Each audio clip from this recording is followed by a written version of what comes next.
So let's look at some other derivatives here, and these are some that have some powers.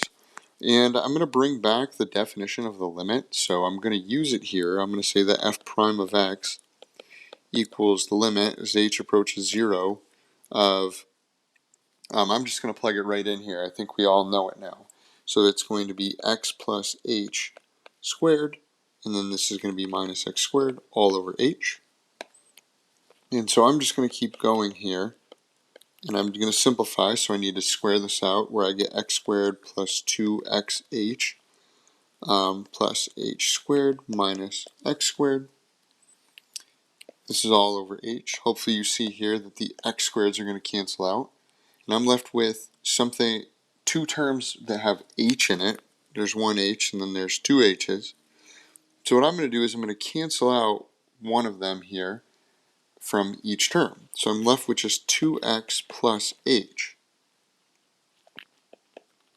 And so then this is like, if I were to rewrite this, this is the limit as h approaches 0 of 2x plus h. And so now when h goes in, when 0 goes in for h, I'm just left with 2x. So that's my derivative of x squared. I'm going to do it one more time. I'm going to do it with x cubed here. And so f prime of x is equal to the limit as h approaches 0 of x plus h cubed minus x cubed, all of this over h.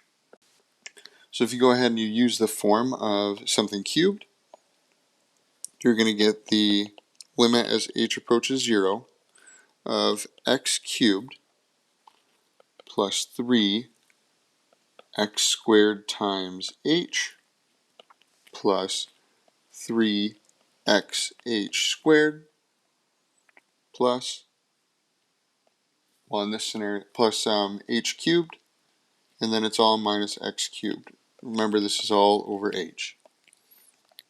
These two pieces are going to cancel out, and there's an h term in each one of these, so I'm going to cancel out this h, that one, and then this one becomes 2.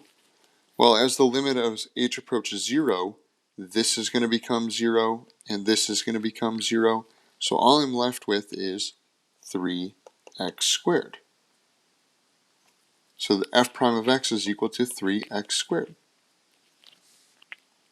Hopefully you can recognize a little bit of a pattern here. The 2 came down in front, and I'm left with just a 1 up here. Down over here, the 3 went down in front, and I'm left with a 2 up here. So this brings us to the power rule. So if n is a rational number, then the function f of x equals x to the n is differentiable, and f prime of x is going to be equal to n times x to the n minus 1 power.